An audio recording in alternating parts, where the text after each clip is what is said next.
Сайн бацхан уу? Та бүхэндээ эксперт нэвтрүүлгийн шинэ дугаарыг танилцуулахад бэлэн боллоо.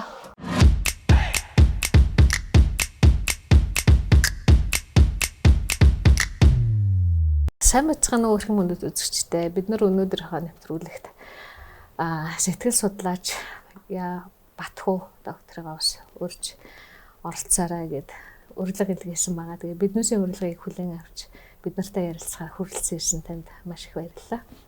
Баярлалаа. Таныг үржин шалтгаан бол бид нар одоо эксперт гэд нэвтрүүлэг хийж байгаа. Энэ байна одоо Монгол улстай бид нар нэгдүгээр зөв хандлага, одоо зөв соёл, ингээд зөв мэдлэг олгочвол одоо нийгэмд одоо биднээсээ хүрэж байгаа ач тус тэр юм аа гэж ингэж одоо нэвтрүүлэг эхлээд одоо баг нэг 4-5 дахь дугаар явж байна.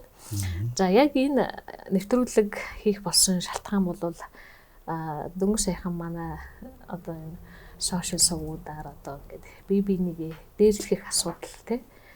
Одоо ингээд цогдож тавигдлаа шүү дээ. Тэр нь болохоор одоо ингээд жүжигчдийн дунд одоо ингээд дуучдын дунд за тэгээд нөгөө сургуулийн хүүхдүүдийн дунд бүр цэцэрлэгийн одоо хүүхдүүдийг одоо ингээд зохиж зодж байгаа юм дээрлэх хэлт те. За одоо хууль зүйн утгаараа бол энэ бас нэлээд өргөн ойлголт боловч бид нэр энэ удаад одоо сэтгэл зүйн талаас энэ ч одоо ямар асуудал болоод байна. Монголын нийгэмд ч одоо юу ингэж айхтар одоо хүмүүсийг ингээ бие бинийгээ дээрлэх, зодох, гадуурхах энэ одоо сэтгцийн эмгэггүй эсвэл одоо тухайн үед тухайн хүнд одоо төрсэн бодол нь одоо ингээд үйлдэл болж гараад байна уу? Энийг та одоо сэтгэл судлалын шинжилгээ ухааны талаас нь ч юм уу те. Одоо яг ингээд практик дээр энэ үйлдэлийг одоо юу гэж нэрлэдэг юм? Эсвэл одоо нийгмээрээ ингээд Монгол улсын идчихэд юм сэтгцийн өөрчлөлтөнд орчоод байна уу?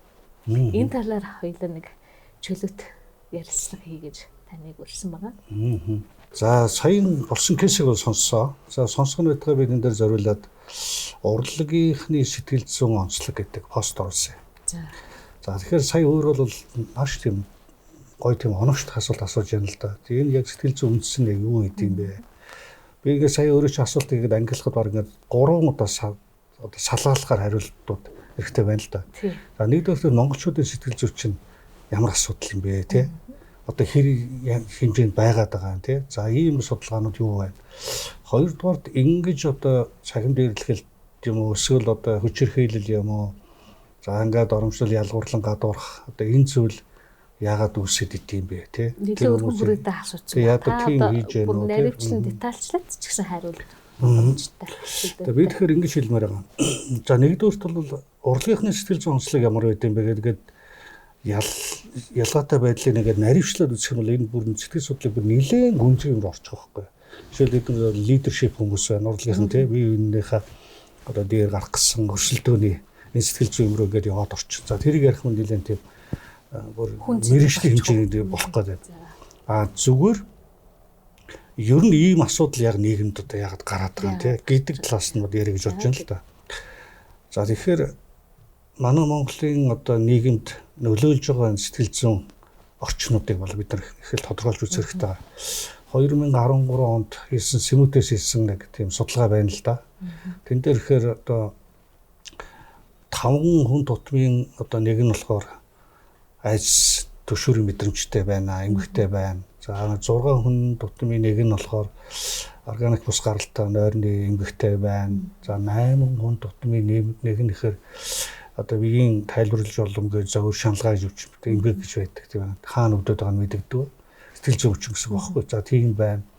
15 хүний нэг нь болохоор одоо архин дондох эмгэгтэй байна. 16 хүний нэг нь болохоор сэтгэл готрах эмгэгтэй байна гэсэн ийм одоо статистик тоо байдаг. За дараад нь цар тахлын үед энэ байдал бүр улам хүндэрсэн байна. За бас нэг ноцтой асуудал нь гэхээр одоо манай Монгол улсад жилд одоо 400-аас 500 амиа орлоо юм байна. Шүндэр тоо шүү тийм маш шүндэр тоо. Тэгээ энийг дэлхийн дунджаар одоо ингээд олон улсын статистик байт юм байна л да. Одоо 100 мянган хүнд одоо хэдэн амиа орлоод байгаа юм бэ гэдгийг дундчлаар гаргаад 18-аас одоо дээш болох юм бол энэ бол маш ноцтой байдал хүрсэн байна гэж дэлхийн үл үздэг юм байна. Тэгэхээр чи манайх энэ 25 болсон байхгүй. Тэгэхээр энэ бол амжилтын хэмжээнд хүрсэн. Дайн байлдаантай орноос аюултай байдал хүрсэн байна.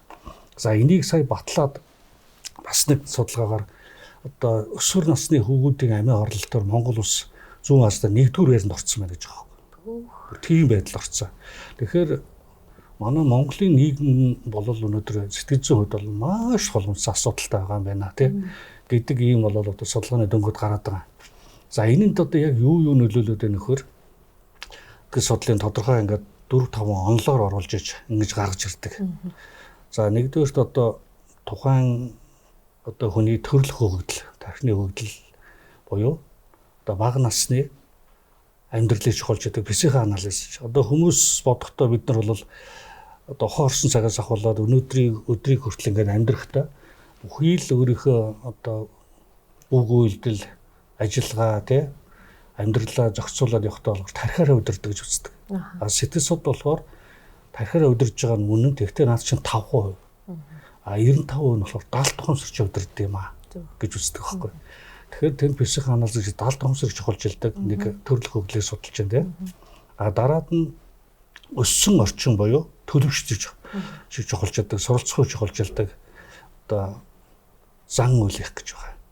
За тэрний дараа одоо ингээд эзэмсэн боловсролыг чухалж яадаг. За тэгээд одоо суралцсан байдал ийм зүйлийг чухалж яадаг, нийгэм соёлын онол. За эсвэл тархины өгөгдлийг чухалж яадаг одоо нейросайенсийн онол гэдэг ийм зүйлүүдээр хүнийг авч үздэг юм тийм. Тэгэхээр энэ төр чи юу гэсэхээр төрөлх хөгжилтэй нэмэх нь болохоор одоо төлөвшсөн байдал.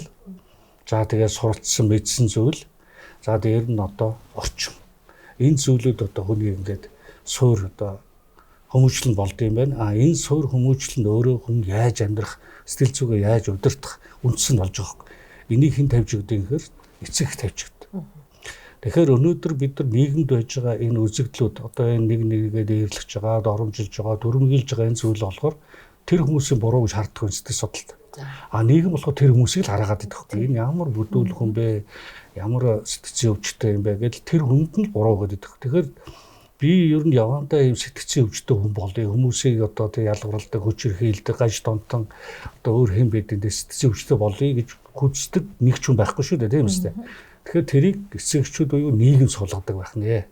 Тэр бол зөвхөн тэр сэтгцийн гэмтэлтэй хүмүүс гэж үзэж байгаа байхгүй. Тэр гэмтэлтэй хүмүүс нь бид нар тэрийг мэдэх ёстой байгаа байхгүй. Тэгэхээр сэтгэл судлалын шинжилгээ юу гэж үздэг юм гэхээр ер нь одоо Зигмунд Фрейд тэгэл Абрахам Маслоу, Перл одоо хин Бек за Элис Центр гэдэг ингээ бүх одоо 30-аас 50 жилийн одоо сэтгэл зүйн туршлагатай сэтгэл зүйч нар одоо онол боловсруулж явах хэвээр нэг зүйл хэлсэн мэт хүнийг байгаагаар нь хүлээж аваа гэж байгаагаар.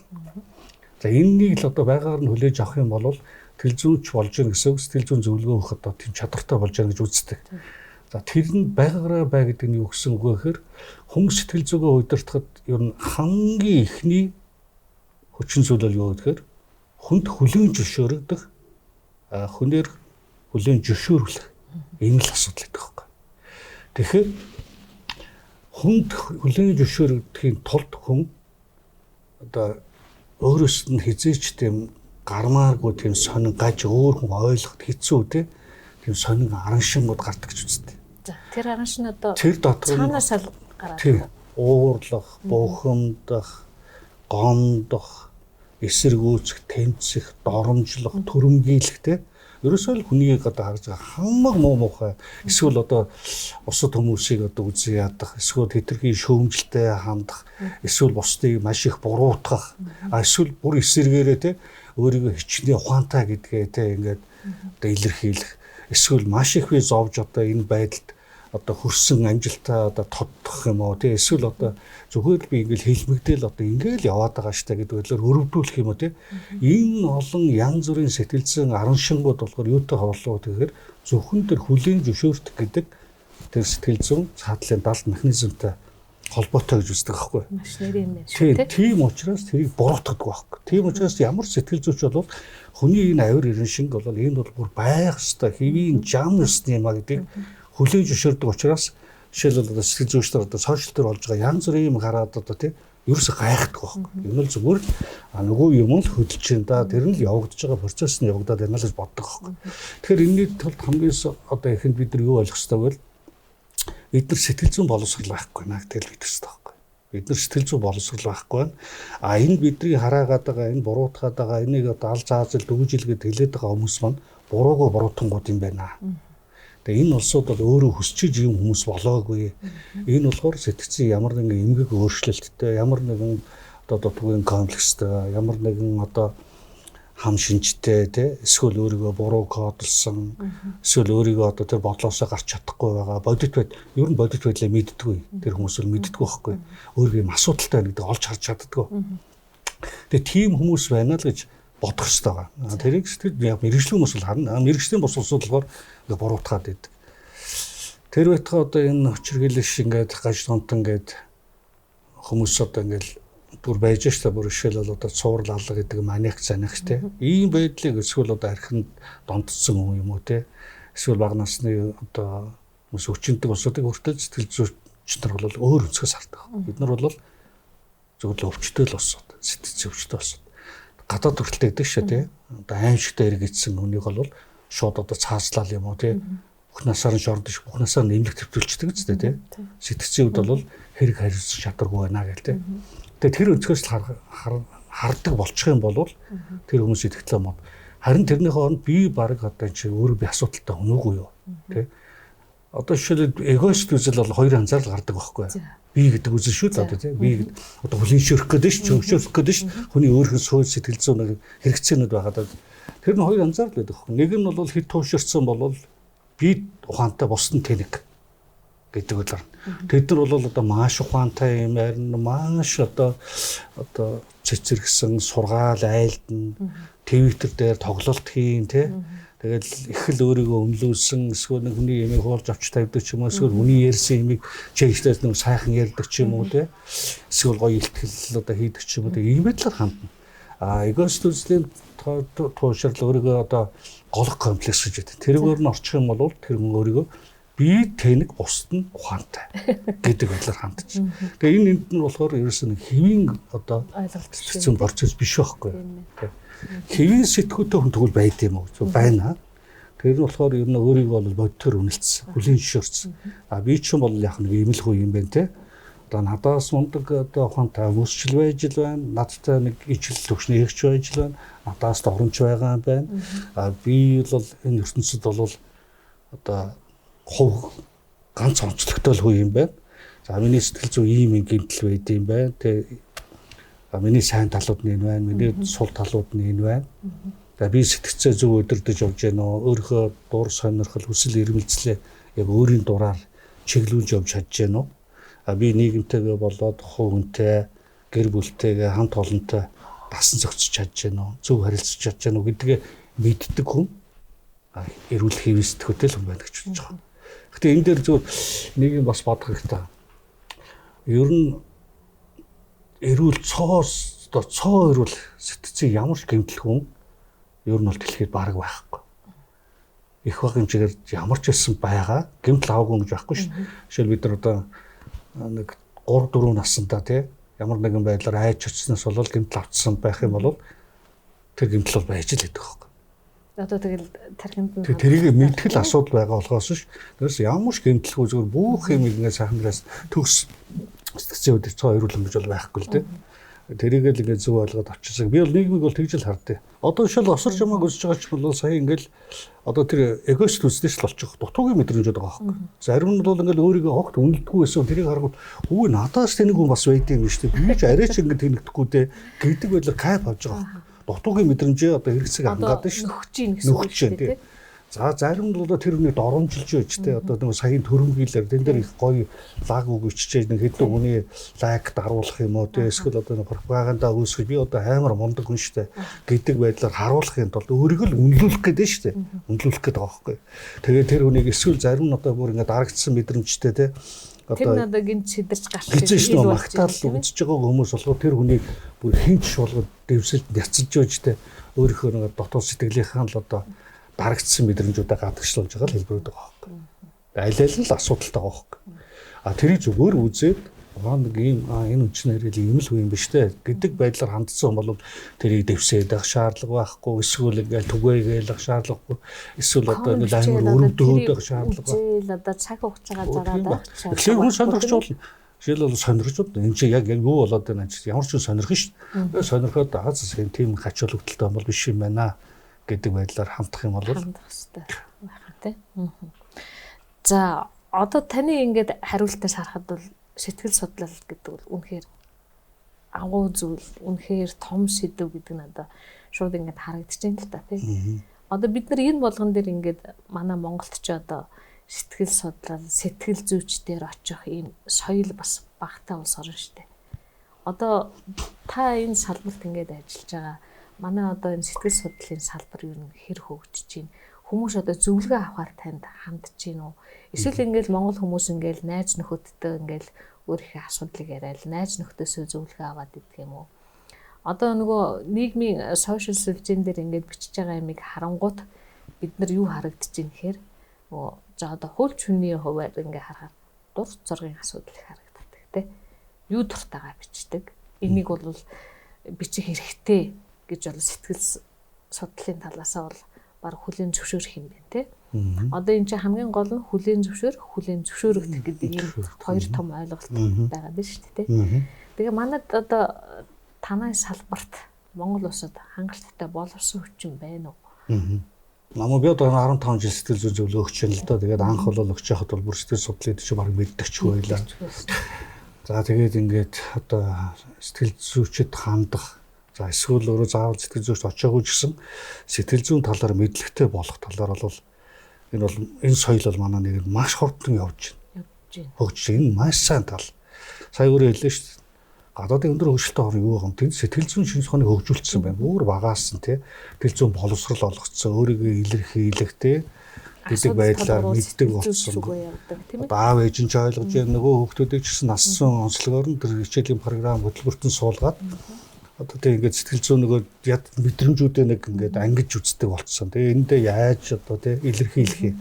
Тэрийг яаж одоо ингээд хүлээн зөвшөөрөх юм. Яаж одоо тэрнтэйгээ ялгаж салах юм. Тэгээд энэ мэдлэг чинь байж байгаа байхгүй. Тэгэхээр энэ бол одоо манад нэмэгдэж байна.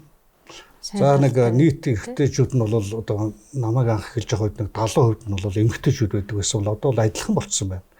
За нийгмийн гарал үүсэл боловсролын байдлаар л ялгаагүй байна. Тэгээ бүх одоо төлөөллийн давхаргын хүмүүс л уулзж байна. Энэ бол бүр илүү нэмэгдэж байна. Тэгэхээр ер нь бол хөгжилтөө нийгмийг бүтээхэд бол хамгийн гол нь сэтгэл зүйн шинжилгээ ухааныг хөгжүүлдэг юм байна л да. Би бол тийж хараад байгаа байхгүй. Яг тэгэхээр хувьхан өөрийнхөө сэтгэл зүй зөв удирдана гэдэг нь бол гэр бүлдээч тэр за ажил үйлсдээч тэр бүтээмжтэй байдаг. Тэр сэтгэл зүйг удирж байгаа бол тогтвортой амьдран те ямар нэгэн асуудал гаргахгүй асуудал болсон ч гэсэн эргээр харан зохицуулаад шийдвэрлээд яваад чадна тийм үст. Тэгэхээр бол нийгэмтэйгээ дасан зохицоод яваад байдаг. Нийгэмд болж идэхгүй байгаа асуудал ч юм уу нэрээ сэтгэл зүйтэй холбоотой. Тэр байтугай одоо манай Монгол улс ч одоо энэ клиник анагаахын талын үйлчлэлээр дэлхийд 1 номер л ороод ирлээ шүү дээ тий. Тэр энэ юутай холбоотой гэхээр одоо нийт өвчлөлүүдийн 70-80% одоо сэтгэл зүйн гаралтай буюу далд тухамсрын өөрчлөлтөөс болж байна гэдэг ингээд шинжилгээ онч тогтооцсон байгаа байхгүй. Сэтгэл зүйн асуудалтай болоод тэгэхээр л бие рүү нөлөөлөд эхэлдэг тий. Улам хүндрээд яваад идэг. Энэ байдал нь ингээд явагдаад байгаа.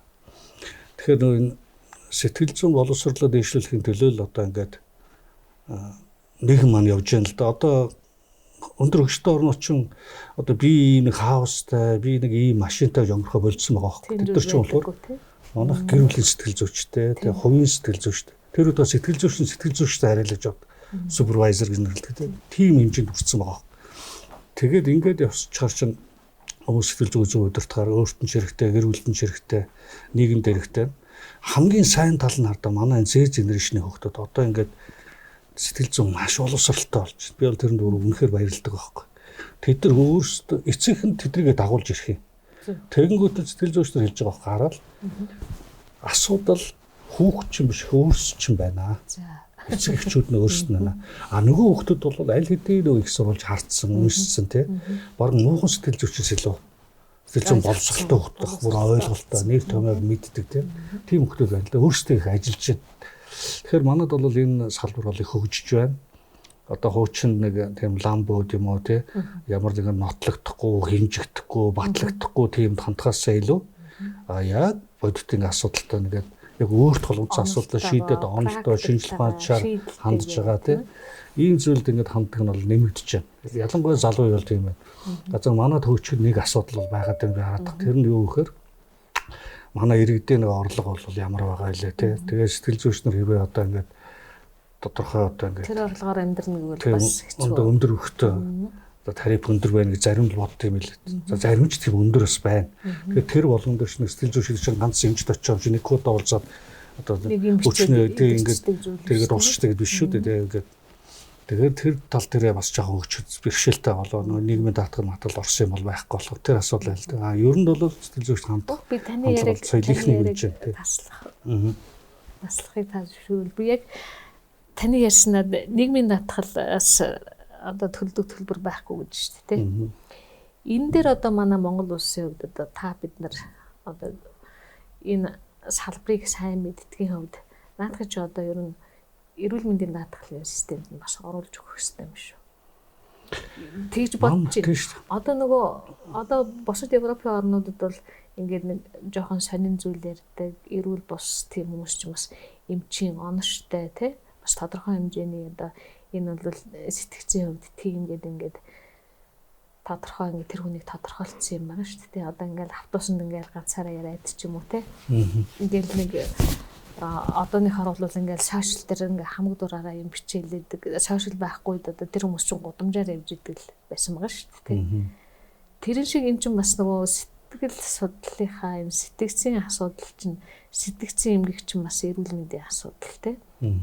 Эрүүл мэндийн даатгалтай нь холбогдчихвол бас энэ сэтгэл судлалынхаа асуудлыг зэрэг одоо зөвхөн эмнэлгийн талаасаа биш сэтгэл зүйн талаасаа тэгээд нийгмийн даатгалтай холбож өгж ийн ард түмний бас эмчлэх хэрэгтэй юм шүү.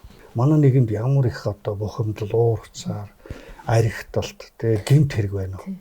Энэ болгон юунаас олж бүгд сэтгэл зүйн боловсролоос олж сэтгэл зүйн боловсрол сэтгэлээ өдөрдөж чадахгүй. Гэр бүл салалтууд ямар их вэ? Нөгөө одоо өөр хүүхдийн үнчрэл тий одоо гэр бүл салж байгаа байдал тий бүтээн гэдэг ингээд бүх том асуудал яг сэтгэл зүйтэй холбоотой байхгүй. Энийг чинь ингээд наад суур асуудлыг шийдчих юм бол энэ зардлууд ч байхгүй болно л гэсэн үг. Зардлууч. Энэ асуудлыг аягүй сайн шийдэх хэрэгтэй байна. Энэ одоо бид нар ингээд буруутгахтай шүү. Энэ хүчирхийлэл энэ аригталт гээл тий. Тэгэл одоо тэр хүн одоо яагаад арих гэж байгаа шалтгаан байна. Дээрээс сэтгэл зүйтэй холбоотой. Одоо тэр сэтгэлээр гутраал арих үүж байгаа байлгүй тийм үстэй. Тийм шүү дээ. Одоо энэ айдас төгшөөр ганцаардал уур бухимдал төрөмгийлч юм уу дээрээс сэтгэл зүйтэй холбоотой. Хүмүүс болохоор архин буруу гэдэг. Тэр арих ууж байгаа хүмүүс яагаад та арих уугаа гэж сэтгэл хуваалцж байгаа юм байна уу? Гэхдээ би нэг сони жишээ хэлээд одоо би ингээд нэг цагдаа найз даргатайгаа хамт хоолнд орохгүй юу. Тэгсэн чинь хажуутлын ширээн дээр нэг ресторан суужсэн чинь нэг 3 залуу тэнд суужсэн. Тэгсэн нэг зүг хашгаал орилол босоод ирж байгаа байхгүй. За тэгсэн манай цагдаагийн дарга бол юу гэж хэлсэн гэж. Яг завтай болвол тий хэлцрүүл авчичих нөхөр байна гэж хэлж байгаа байхгүй. Одоо тэр нь чинь торох шийдэх юм аа бодоод шүү дээ. Тий би болохоор юу гэж хэлсэн гэж. За яг энэ цаг мөчид яг энэ залуу шиг зовсон алга сэтгэл зүйд гэж байгаа. Магадгүй тэр нь найз охинтой хаягдсан тий. Эсвэл одоо гэр бүлийн асуудлыг шийдэж чадахгүй тэр нь арих уугаад нөгөөх нь хяналтаа одоо тэгсэж саж асуудал байхгүй. Тэрээс их тэр зориудаар тэнттэй агсан цогтууд ажихуй амтан айлгаж дамглан тайван байдлыг алдагдуулсан гэсэн биш байгаад байгаа байхгүй. Тэгэхээр бид нар энэ талынхаа ямар бол одоо төрийн бодлогонд жоох хөстой тий. Тэгээ хийхдэггүй байна л да. Энийг нийгэмч бас ойлгохгүй шүү дээ. Сэтгэл зүйн боловсрол гэдэг зүйлийг ингээд тавьчих юм бол бид нар хувь хүн бол өөрийгөө хаач зүгээр авчихна. Ямар ч асуудал дээр тий одоо уурж бухимдах юм уу эсвэл гомдох юм уу эсвэл одоо тэрийг үзэж өшрөх юм уу тий эсвэл сэтгэл гутгалд оронж байхгүй байхгүй. Ямар ч одоо шил бид ингээд сошиал орчинд байж байгаа ингээд мэдлэг мэдээллүүдийг байж. За манай Монголын төр яаж тэмцэж байгаа. Тэгээ харсан чинь тэмцдэг юмудаас байхгүй тий. Хуулиар дандаа хуулиар байхгүй. Торхон шийтгэн зөрчлийн хууль за эрүүгийн хуульд бүр оруулж авсан бүр амар тий одоо гүтгэж нэг талаараа нийгмийн хөвлө үн чинь зөв юм шүү дээ гэж бодож байгаа байхгүй. Гэтэл одоо бид нар энэ хиймэл оюун ухаан тий энэ софтвер дижиталчлал тий энэ компьютер энэ одоо интернет гэдэг зүйлээс бид нар бол хагацж чадахгүй байхгүй. Энийг дэлхий энийг бас зохицуулж чадах техникийн дэвшлэлцэнчдэр энэ төгөж дэлгэрч байгаа байдлыг хувхан юм уу одоо хиймэл оюун зохицуул болохгүй. Тийм учраас Америк нэгдсэн улсад ч бол одоо энэ доромжлол гүтгэлгийн юмуд шүү дээ. Энийг ч болохоор хайцсан байж байгаа байхгүй. Тоохгүй. Ягаад гэхээр тэр хүн өөрийнхөө амьдралаар өөрийнхөө үлгэр дуурайлаар нэрээ авч гараа гэдэг байлаар хандсан. Тэрээс зүгээр л хүн болгон над доромжлуулчлаа гэж ингээд яваад их юм бол тэрийг шалгадаг, мөрддөг тэр том тогтолцоо чинь баг хэрэгжих боломжгүй. Сая Солонгос бол харин тэрийг хийлээ. Сая яасан нэг спортын нэг урлагийн нэг том од нь амин оролцлоо шүү дээ, нэг бүлэдүүлж байгаа тийм. Тэрнээс бол яг шалгадаг болж байгаа. Би юу гэж хэлэх гэж байгаа гэхээр энэ арга хэмжээ авах гэхээсээ илүү хувь хүнийг сэтгэл зүйн тэнхээтэй, дархлаатай, сэтгэл зүйн боловсралтай болоо л гэж. Тэр хүн одоо жишээл хүнд ер нь дөрвшлохгүй хүмүүс бол байхгүй ш. Одоо бид нар жишээлбэл энэ улс төрчныг үтгэл одоо ерөнхий сайдыг хичнээн хүмүүс дураараа тэ доромжж гэнэ үү тэ. Тэр улсууд тэр болгон дээр одоо ингээд асуудал үүсгээд ахуугүй юу тэ. Гэдэг байдлаараа сэтгэл зүйн тийм дархлаатай, суур мэдлэгтэй тэрийг хүлээж авдггүй тэ. Цензуртэй, шүүлтүртэй, өөртөө ихтэй хандчих нь илүү үр дүнтэй гэж хэлэх гээд байгаа. Илүү үр дүнтэй. Бүх юм бол төр зориг шүү. Жишээлбэл одоо хин нэг хүн одоо ч намайг ч гэсэн энэ ярьслага гэж суучаад доор нь баахан ингээд одоо дэвсэлж болно шүү дээ тийм болно. Тэгээ би тэрнтэй заавал одоо ингээд доор нь буу хэрүүл болоо тэг шаардлага байхгүй шүү. Яг өөрийгөө хамгаалах боломж нь технологич байж байгаа. Блоклч болно, хариулахгүй яч болно. Би тэр найзаараа сонгохдоо би өөрөө бассан чинь миний өөрөө л одоо шийдж болохоор асуудал байгаа шүү тийм үст. Тэгэхээр би тийм талын юм хэлэх гээд. Тэрнээс нь одоо ингээд улам л ингээд хатуу байлгаад ингээд байх юм бол сошиал орчин чинь өөрөө сайн муу юмнууд зөндөө байгаа байхгүй.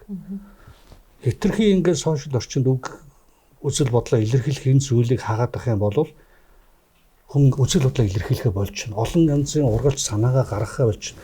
Тэр байтгаад дотор байж байгаа сэтгцийн өвчтөд усууд өөрийнхөө гэмтлээ одоо гаргаж чадахгүй тий реакц гаргаж чадахгүй болчихно.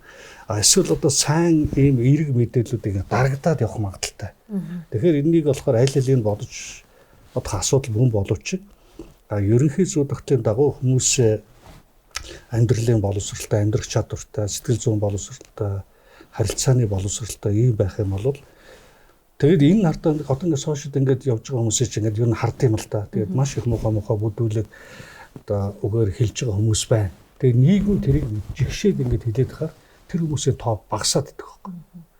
Тэрээс тэрийг зүгээр одоо тэрийг одоо ингээд жигшээд багасч гин гэж та хэллээ те.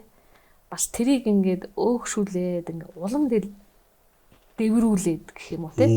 Улам ингээд тараах гэсэн үг шүү дээ те. Түгээн дэлгэрүүлэх те. Ийм байдал бас ингээд байгаад байгаа байхгүй. За би өөрөө бол ингээд нэг эрх зүйн боловсралтай ингээд хуулийн чиглэлийн салбарт ингээд олон жил ажилласан тий. Одоо яа харахгүй ингээд хүнийг доромжлоод гүтгээд одоо элдв бусаар нь хилээд байгаа тэр нөхдүүд бол бас хариуцлага гэж нэг зүйл байдаг. Хууль гэж улс орон болгонд байдаг тий. Хүний нэр төр алдар хүнд гэдгийг бол хүндэтгэх хайрлах ёстой. Тэр бол тавтай адилхан бас нэр төрхтэй ийм иргэн байгаа. Хамаагүй дур зоргоороо байдаг үл бас байж болохгүй гэдэг юм зүйл байгаа тийм. Энийг л одоо яг ингээд хослуулах хэрэгтэй юм байна. Тийм үү? Тэн дээрээс аюу тийм маш ялгаантай хандах хэрэгтэй гэдэг. Зүгээр өшөөл одоо хэн нэгэн хүн одоо ямар нэгэн мэдээлэл тавьсан тэрийг нэг одоо ингээд цаашаа шеэрлэх юм бол тэрний доор постч бол тэр хүн байж болно шүү дээ. Миний хамгийн гол нь эсэргүүцдэг зүйл бол нэгэнт одоо мэдээлэл авах эрх чинь байгаа бол түгээх хариуцлага юм. Тэр нь шүүлтүүртэй хандах хариуцлага нь хүнд байх хэрэгтэй байхгүй байх хэрэгтэй. Тэр нь ганцхан тохиолдолд маш том хариуцлага болох. Тэр яг бол илт санаатаагаар хүний нэр төр одоо халдах дордуулах юм бол тэр бол санаатай зүйл байхгүй тийм үстэй. Тэн дээр бол ялын болгон байх хэрэгтэй. Одоо дээрлэхэлт гэдэг чи одоо яг л одоо цэвэр сэтгэл санааны. Гэр нь бол сэтгэл санааны энэ асуудлыг одоо ингээд улс оронд ингээд гараад одоо нэг кейс нь гараад дараагийнх нь кейс нь гараад ингээд үргэлжлээл авшгүй шүү дээ тийм. Энэ бохор одоо буруу энэ үргэлжлэлийг одоо ингээд бид нар мэдж эхэлж штэ. Ингээд мэдэхгүй байсан зүйл ийм юм байдг юм бэ. Энэ шалгалт чинь ийм юм болдг юм бэ. Ингээд одоо бид нар одоо нөгөө 76 муухай хүн гээд яриад байсан чинь энэ ард түмэн чинь өөрсдөө бүр ингээд доод дунд төвшөндөө ингээд нийгэм чинь аимшигын байдалд хүрчихсэн. Одоо ард түмэн ч өөрөө хулгайч те. Энэ бол хүн дээрэмддэг, тоноо хийдэг, хүчинддэг, алдаг энэ юм чи одоо ингээд нэг олонний танил биш болохоор ингээд хүмүүс мэдэгдэхгүй өнгөрч байгаа юмнууд байна. Энийг одоо засахын тулд яа харахгүй боловсралтай холбогдох хэрэгтэй байна.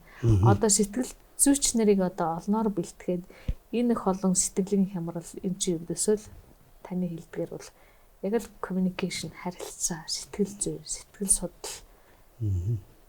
Энэ том салбар руу чинь яваад орчиж байгаа юм шүү. Тий. Яг зөвлөд одоо өөрөө чинь энэ байдал одоо яг юм төрөж яагаар хамгийн сэтгэл хөшөөж байгаа асуудал нийгэм хаглаад байгаа байхгүй. Тий. Одоо бид нар боловсралтай боловсралгүйгээр нам бүлгээрээ тий хөрөнгөгүйгээр одоо нөгөө нутгийн зөвлөл одоо ямар юм энэ бүх ингээд Монголд байгаа ингээд үйл явц юм чи өөрөө ингээд хүмүүсийг хүний сэтгэл санааг ард түмэн бас өөрөө ингээд ягаад тэр нэг 76 хүнийг тэнгэрийн амт ингээд нэрлэлцдэг. Ягаад тэр хүмүүс одоо том машин унахаар одоо мундаг дарга гэж бодоо. Одоо эн чинь тантай адилхан л иргэн штэ. Албан тушаал нь л өөрөө. Ингээ ард түмэн ч өөртөө юм нэг буруу сэтгэхгүй. Сэтгэл ингээ төсөөлөн бодолт, ургуулсан бодолт. Одоо нөгөө боловсролын байдлаасаа болоод ингээ нийгмийг өөрөөр төсөөлөх. Одоо нөгөө танил талтай бол одоо мундаг гэж бодох ойлголт. Одоо хууль зүйн утгаар бол танил талтай бол мундаг гэсэн ойлголт байхгүй шүү.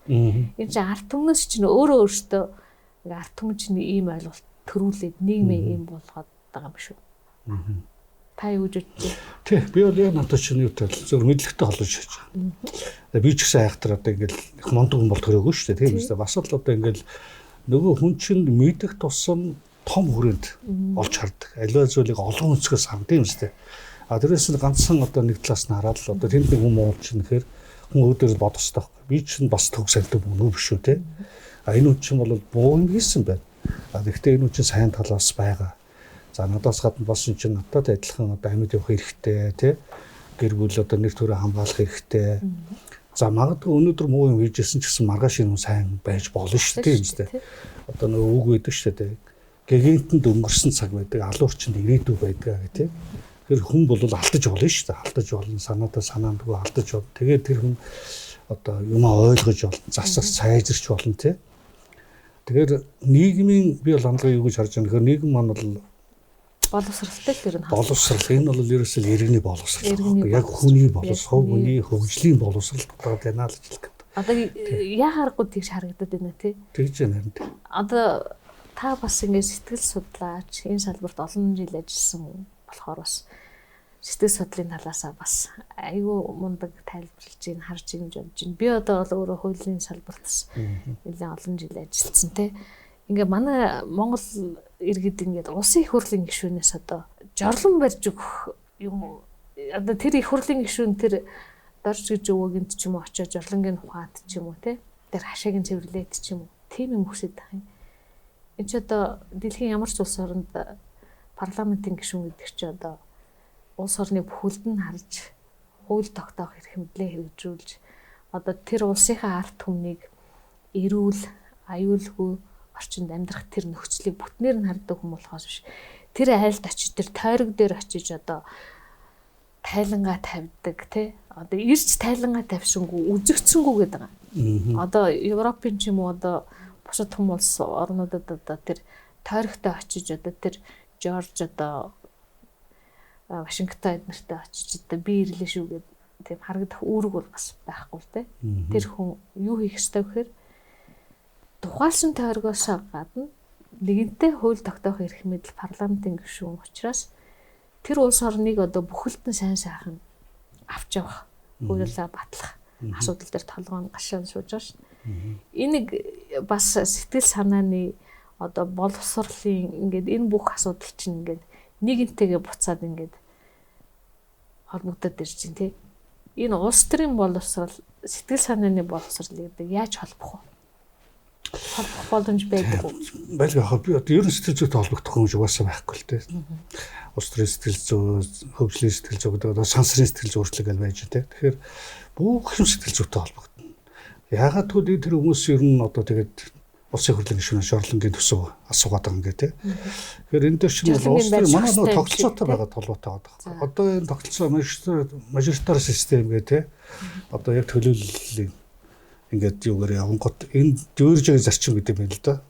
Ерөөсөө л одоо мажоритар системээр болохоор дэвтэр рүү орон нутгийнхаа төлөөлөл гэж гардаг. Тэгээд тэн дээр нэгээд эрх баригч нам, сөрөг хүчин гэдэг энэ хоёрхан том хүчин бие биентэйгээ ингээд шууд тэмцэлддэг бүр ийм юм тулгадаг тий. Тэгээд тэр нь болохоор нэг сонгуулийнх нь одоо төсөн өсөө хуваарлдаг. Энэ сая 30 жилийн хугацаанд угаасаа тий болчлоо л. Тэр төсөвдөд айлын их төсөв тавьж яаж барыг жорлон морлон хөшөө дурсгал ийм юмыг тавьж яаж өөрөө танигдж тэнд нэг юм хийсэн нэртэй болж сонгодог байсан. Тэгээ нэг сонгогч ч өөрөө тэмлэг үлээгээд байхгүй. Игжээж бид нар нэг жоох юм одоо энэ хоргондоо энэ дүүрэгтэй суманда багдаа нэг юм хийлгэж авд юм байна гэдэг ингээд нэгдүгээр ханж. Тэгэл том өнцгөөс нарахад бол манай тогтолцоо нь өөрөө юм байгаа тийм. Тогтолцоо. Хоёрдугаар энэ улсын хурлын гишүүн чинь гадаадын таны ярьж байгаа газар болохоор өдөр шин зүгээр хууль батлах хууль тогтоох, хууль зохиох л үндсэн үүрэгтэй байхгүй. Тэгээд тэнд чинь хийн дэргүү улсын хурд байна гэдэг таньдгүй юм л шүү. Сенатын гишүүнтэй хийж мэддэг. Аваач дуулуулах. Би яашаа. Тэнд гарч гисэн хүн байхгүй. Аваач хүмүүсийг одоо PR-дах хэрэг байхгүй тий. А манад ягаад энэ төсөв хуваарлаад байгаа байхгүй. Хууль зохиохыг ажил төсөв хуваарлаад шүү. Тэгэхээр шин тэр усуудыг бас ингэ нэхэд байгаа нь бас буруутгах арга болчиход байгаа байхгүй. Тэгэхээр манай тогтолцооны бол гажаас олж ирж энэ сэтгэл зүйтэй яаж одоо буруутгахын арга байхгүй болчиход байгаа байхгүй гэхгүйгээр хэдүүлээ ингүүл ямар вэ? Ер нь ингээд жоохон зөвхөн ингээд боловсролын асуудал гингүүт ингээд сэтгэл санааны асуудал чинь ингээд хамт яригдчихэж штэ. Одоо боловсролын салбарт 10 жилийн боловсролд одоо энэ сэтгэл судлал гэдэг хичээл ордог байсан санагдаад тах юм бидний шивд. 10 жил дөө? Тийгүй юу? Байхгүй. Бүр сэтгэлдээ судлалт бүр өгч байна. Одоо байхгүй. Би одоо ч би баг байхгүй ч бодохгүй. Яг тэгэхээр одоо ингээд өсвөр насныхантай одоо ихтэй сургуулиудад бол мэрэгжлийн ихтэй сургуульд одоо сэтгэл судлалаар суралцж байгаа оюутнууд юм уу яг бакалаврын төвшөнд ерөнхий сэтгэл судлал гэж орж байгаа. Тэгэхээр наривчлж үзэхгүй. Тэгээ яг ерөнхий сэтгэл судлал үзэхдээ яг тэр практик хүнд олох мэдлэг бас байдаг. Зөвхөн ерөнхий сэтгэл судлалын шинжилгээ ухааны суур онолуудыг л үзье явдаг. Одоо тэгвэл 10 жилийн хүүхдүүд ч одоо бие нэгэ дээрлэхэд зодоод байх энэ асуудал чи ер нь боловсролын асуудалтайгаа боловсролтой тэрийг зааж өгөхгүй шүү. Ийм байж болдгүй юм гэдгийг зааж өгөхгүй байгаа. Эцэг их нь өөртөө боловсролгүй мэдэхгүй хэлж өгөхгүй. Нөгөө хүмүүс нь одоо би мундал хүн болж ивэл би энийг дээрлэгч болно гэж ойлгоод дээрлэх хэлт чинь бол тийм шүү. Шууд боловсролтой холбож. Тийм. Ер нь зааж өгөхгүй байгаа. Тэр нийгэм нь өөрөө чинь болох болохгүй хязгаарыг мэдэхгүй учраас нөгөө хүүхдийг жигшихгүй нөгөө хүүхд тэрнээс ичиж эмээхгүй шүү дээ. Тэр чирээсээ дээрлэхэд чинь тэр яг үндэ тийм автомандаа хийгээд байгаа биш аа. Маш их ганцаардсан цааталтаа өөрөө жинхэнэ өөрөө хохирогч өчирхийлө хохирогч хүүхэд тэнд гаргаж чадахгүй реакцаа өөрөөсөө сул доросууд гаргаж байгаа л үзэгдэл байгаа. Энийг л тэр хүүхдүүд хараад тэрийг жигшихээс илүү энэ хүүхэд өөрөө энэ асуудалтай байна гэдэг тэр сургуулийн сэтгэл зүйч нь мэддэг тий тэрийг байж байгаа нийгэм мэддэг тэрийг хохирсон юм уу тэнд одоо тэр эцэг эхийнх нь хүүхдүүдийн эцэг их нь мэддэг л тийм хэмжээл хүрэх юм бол энэ өөрөө тас зогсоод байх. Одоо тийм дээрлэхэл болцсны дараа л одоо манай хүүхдийг ингэсэн бэ тэгсэн бэ гэдээ одоо яриад байгаа болохоос биш одоо наан өмнө нь одоо эцэг эхчүүд нь одоо хүүхдийн хүмүүжлээ бас анхаарах шаардлагатай юм байна. Энэ одоо эрүүл мэндийн асуудал биш эн чинь бас боловсролын салбартай шууд холбогдож байна. Боловсролын сайд бас энэ тал дээр цаашид маш анхаарч нөгөө сургалтын хөтөлбөртөө бас хичээл оруулах хэрэгтэй байна. Яг нь бүр сургалтын хөтөлбөрт бүх юм болоод дуусны дараа хэдэн сэтгэл зүйч, хэдэн цагдаа, хэдэн одоо прокурор, хэдэн одоо шүүгчийн хэрийг шийдэх гээд ажиллах уу те. Энэ нэг цаг хугацаа, зардал мөнгийг бид нар одоо боловсрол олгосноор наан зүй зохистой одоо улс орныхоо хүн амын эрүүл мэндийн асуудал үстэй. Яг нарийн дээр ярих юм бол тийм ээ. Одоо цагдаа хэлээд байна шүү дээ. Гэмт хэргийн гаралт үе байнга нэмэж байна. Бид нар цагдаагийн хүчин чадал хүрхгүй байна гэж байна. Тэгээд дээр нь одоо тийм ажилгүйдэл байна, аригталт байна, гэмт хэрэг байна, биеийн үнэлэлт одоо тэгэл ингээл янз бүрийн одоо лойврын шинжтэй тий бүх юмнуудыг дандаа муу юмнууд нэлээд байгаа. Энэний ганцхан индикатор нь юу вэ гэхээр сэтгэл зүйн боловсрол байхгүй юм л гэж. Сэтгэл зүйн боловсрол. Тэр улс орны одоо сая манай ажил эрхлэлтийн бүтээнч 40% гарсан гэдэг юм лээ шүү. Тэгэхээр чинь өөрийнхөө хувийн сэтгэл зүгээ одоо тэ зохицуулж чадахгүй байгаа учраас гэр бүлдээ зохицож чаддаг. Тэр гэр бүл дээр асуудалтай байхад хэзээ бизнес дээрээ ахуй амьдрал дээрээ үр бүтээлтэй байж чаддаг байхгүй. Тэгэхээр энэ байдлууд чи дандаа цаад үлдсэн болохоос сэтгэл зүйтэй холбоотой байгаа юм л. Тэгэхээр энэ дээр л том анхаарал тавиад багаас нь одоо бүрийг нас зүудэнд тохирсон. Жишээлбэл одоо ингээл хүүхэд дөнгөж одоо ингээд цэцэрлэгт байх юм те мэдрэмжийг ингээд өгсдөө зүгээр л асуулт бодоор яг тэр нас чамд өнөөдөр баярлсан юу тохиолдваа чиний сэтгэл ханамжгүй юу байваа те тэгээд гэдэг байдлаар л асуу чи өнөөдөр уурсан асуудал чамд юу байсан чамаа гомдуулсан юм байсан тэр асуултууд нь өөрөө хүүхдийг нөгөө нэг мэдрэмжүүдээ ялгаж нэрлдэг болж чадж байгаа байхгүй нэрлдэг би чинийг уурлаад гачаад эн чинь уур гэж нэрлдэг биш үү гэдэг. Тэгээд тэрий чинь дараад нь тэр нэрлэлсэн юм гэдэг чинь өөрөө тэр илэрхийлж болох юм байна. Би чи нэг илэрхийлж болох юм. Энэ чинь хүн байдаг зүйл юм байна тий. Тэгвэл би нэг зөв соёлтой илэрхийлэх ёстой байна гэдэг энэ сэтгэл зүйн боловсрол нас сэтгэхүйн онцлогт ингээд тавиад яваад тэгээд ихтэй сургуульд одоо 1-2 дугаар курст нь тий. Одоо харилцааны боловсрол, гэр бүлийн боловсрол нэг одоо 1-2 дугаар курс гэхэд ч баг оройтохоор юм. Баг оройтох. Яг нь 10 жил яг үнтэй. Одоо ингээл энэ одоо нөгөө өчмөчнгийн хэрмэр ингээл явж штэ энэ тэр үед чинь л одоо тэр хүүхдүүдэд энэ эсрэг үүсний те би энэ одоо ялгаатай байдал нөгөө хөрдөг зоон одоо сэтгэл судлал болохоор дотн одоо бүс центр гэж нэрлэдэг те харилцааны бүсүүд гэдэг тэрийг хаана хөрч болох юм биендээ яаж өрөх юм хэрвээ тийм байдал хүрэх юм бол яаж өөрийгөө бие авч явах вэ яаж тусламж авах юм те тэр юу гэж тайлбарлах юм гэдэг талын ийм юмуд нь байхгүй зүгээр л урсгалаар яваад байгаа учраас л нийгэмд байж байгаа. Энийг л индикатор гэдэг байхгүй. Яг нийгэм чинь болохгүй л байгаа бол та нийгэм чинь сэтгэл зүйн боловсралгүй байна гэж л үзээд байгаа юм л та. Тэрээс эдийн засгийн чухал шүү байхгүй. Эдийн засаг бол дараагийн асуудал. Эдийн засгийн тэдэн хувийн өсөлт одоо тийм баялаг одоо ярихаас өмнө ярьдаг асуудал. Одоо Бутан улс чинь одоо аз жаргалын индексээр нэгдэж байна. Тэр чинь тэр эдийн засаг гайхалтай амар лаг болно биш үү? Тэр хамгийн гол нь тэр шашных нь юм байдаг бах. Дээр нь бас тэр юм чинь нөгөөдөл ч одоо би нэг хайрлтдаг ямар үзэл санаа байдیں۔ Тэр сэтгэл зүйнлэг тайван хамглан байгаад байна шүү дээ. Тэр бас цалин мөнгөний асуудалтай бас шууд хамааралтай биш байх нь тийм. Цалин мөнгөний хамааралтай гэх юм бол одоо Скандинавын орнууд, Япон, Швед, Дани, Финландд амин орлолт яг Монголтой адилхан байдаг. 70-аас дээш шүү. Тэгэхээр энэ бол маш том энэ сэтгэл зүйтэй холбоотой. Ганцхан сэтгэл зүйтэй. Тэрийг монголчууд мэддэг байсан биш. Чингис хаан ч хэлжсэн. Сэтгэл хэмээгч хүний эрхтэнтэй боловч одоо сэтгэл нь доройтвол биеийн даруй мөхнөө хэлж. Тэгээ амар үгүйсэв дэш бас. Сэтгэлийн татсан байхад бие нь хаалтах байж. Тэр чинь хамгийн гүнзгий философи энд явж байсан. Дэлхийг эзэлсэн манай Монгол. Тэр л байсан. Сэтгэлийн татсан. За одоо ингээд та хоёр яриад байвал ингээд маш урт ярилцлага болох гэдэг.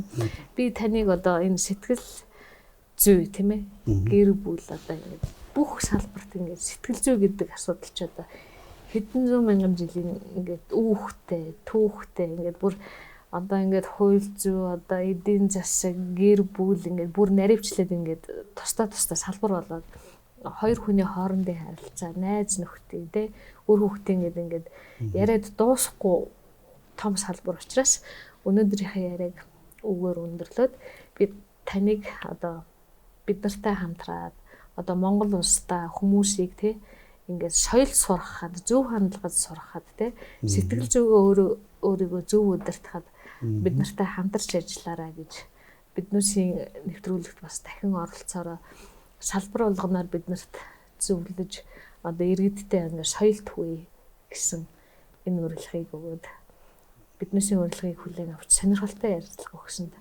маш их баярлалаа.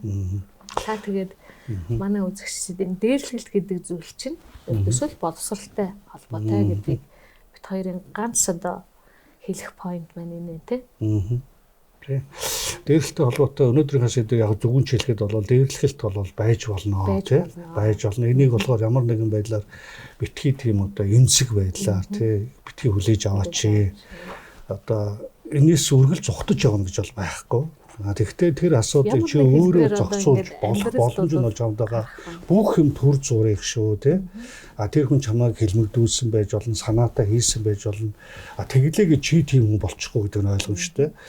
Чи хүнд өөрөө одоо гомдох, үзэн ядах, уурлах, бохимдох бол чамаас шалтгаалдаг болохоос бусад орчин юм уу гадаад нөхцлөөс болдгоо маа тэр хүнээс болохгүй чи жишээ нь бүх хүмүүсийг одоо намайг битгий муулаач гэж хэлээд тэр хэрэгжихгүй тийм ч бүх зүйл төр зураг өнөөдөр чиг өтгүүлж болно маргааш чи тэртэргөө үннээрээ гараал ирнэ те гэдэг байдлаар хандаач нөө сэтгэл зүйн одоо хүн доромжлоод байгаа хүн төрөмгийлээд байгаа те хүнийг дэвшлээд байгаа бүлээдэд байгаа энэ асуудалгаа та нарыг нийгэм болов айгүй өрөвдөлтөө гэж харж байгаа шүү. Тэрийг их мундаг одоо их соёлтой, оюунлаг хүч ирэхэд ийм байна гэж одоо тий мундаг гэж харж байгаа бол энэ бол биш шүү. Тий нийгэм ч угаасаа мэддэг болцоо тий.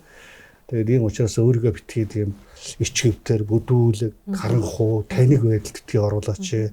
Тэрнийхээ хооронд харин асуудал надад байгаа байна. Би чинь одоо юм шүүмжлэн тэ хандаж болно шүү дээ. Тэгэхдээ тэрийг би яаж зөв илэрхийлэх вэ? Дээр нь тэр хүний чинь садлаас амьдрал байгаа тийм нэр хүнд гэж байгаа тийм энэ асуудал чамтай л адилхан болсон байгаа чи эрхээ хэлж байгаа бол хариуцлагаас хүрэх ёстой анчинд хуулиндаач байж байгаа ёс суртахуундаач байж байгаа тийм ийм асуудал байгаа шүү тэгэхээр тэрийг л ойлгооч л гэж одоо энэ л дүгнж хэлмээр байгаа тийм дээр нь одоо би танаа ингээд сайтыг ингээд нийгмийн хөгжлийг урагшуулдаг сэтгэл зүйн салбарыг бас их анхаараад энэ талын ингээд мэдлэг мэдээллийг таны мэдхэн талын нийгэмдээ ингээд зориулна гэж байгаа бол би маш их баяртай байна те. Ягаад би нөгөө ярих гэдэг одоо биш өөрсдөл зүчээр ингээд яриулаа те. Тийм одоо та маш хэрэгтэй юм мэдээд байгаа хүмүүс одоо ямар салбараар мэргэжсэн байна. Ингээд бас салбар дотроо бас өөр байдаг баг те. Одоо нөгөө шүдний эмч, нүдний эмч гэдэг шиг тийм ээ. Тэгээд тэр болгоныг одоо ариун туршлагатай юм экспертүүд орж ард түмэндээ бас зөв хандлага, зөв соёл түгэх тус хэдүүлээ хамтраад эхлэе л гэж ийм санал тавьж байгаа. За маш их баярлалаа. За.